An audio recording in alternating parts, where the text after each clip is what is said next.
इस चैनल को तुरंत सब्सक्राइब करें। सबसे पहले वीडियो पाने के लिए बेल आइकन भी दबाएं।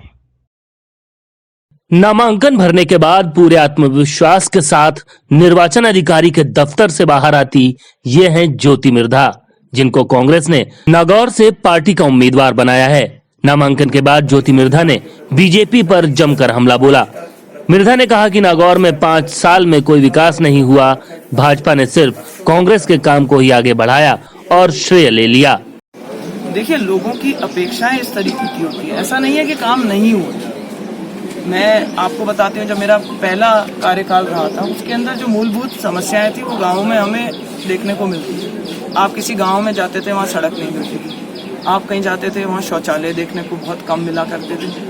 आज अब जाते हैं तो गाँव के अंदर लोगों ने एसी तक लगा रखे। आज सीसी रोड के खुर्रे बने हुए हैं। जब आप देखेंगे कि नरेगा की वजह से जो काम हुए वो गाँव के अंदर बहुत विकास कार्य हो रहा है उसके तहत। तो ये एक बढ़ती हुई उम्मीदों का एक मैच है एक तरीके से। तो इनका कोई अंत नहीं हो सकता और होना भी नहीं चाहिए। क्यों? क्योंकि जब तक आप एस्पायर नहीं करेंगे कि हम आगे बढ़े, तब तक आप वो काम करवाने की इच्छा नहीं रखेंगे।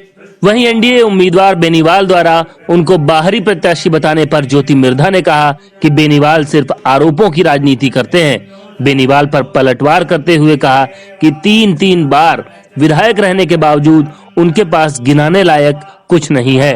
जो इंसान एक बार तीसरी बार चुनाव लड़ रहा है और एक राष्ट्रीय पार्टी से एक जगह का टिकट लेकर के आ रहा है, मुझे नहीं लगता कि इस सवाल का जवाब देना यहाँ पर कोई कारण बनेगा कि मतलब इस तरीके की कोई बात होगी।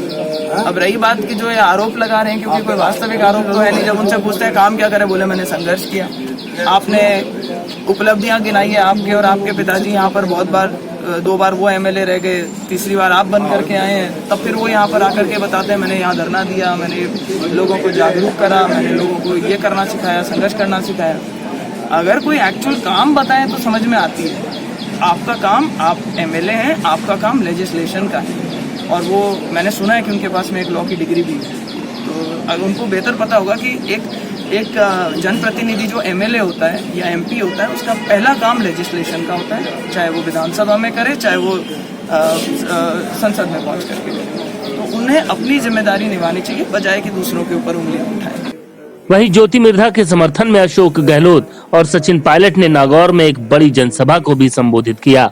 कांग्रेस की रैली के बाद नागौर में ज्योति मिर्धा के पक्ष में कुछ माहौल तो बना है, लेकिन बड़ी बात यह है कि क्या वो बेनीवाल की तरह युवाओं को अपने साथ जोड़ने में सफल हो पाती हैं। Bureau report, MI news. इस चैनल को तुरंत सब्सक्राइब करें।